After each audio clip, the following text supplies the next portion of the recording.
ಯಾರು ಫಸ್ಟ್ ಯಾರು?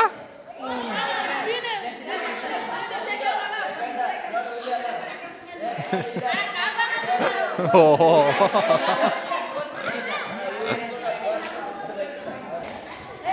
ಫಸ್ಟ್ ಅಲ್ಲ ನೀನು? ಫಸ್ಟ್ ನೀನು, ಸೆಕೆಂಡು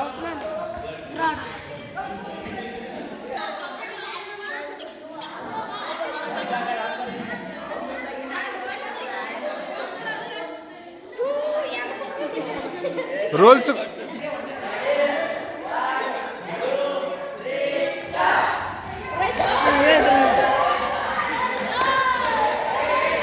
ರೋಹಿತ್ ಇಲ್ಲ, ಇಬ್ರು ಇಲ್ಲ.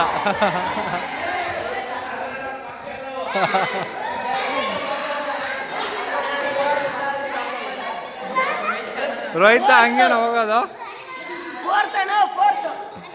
ಇಲ್ಲ, ಇದು ಯಾವ್ದು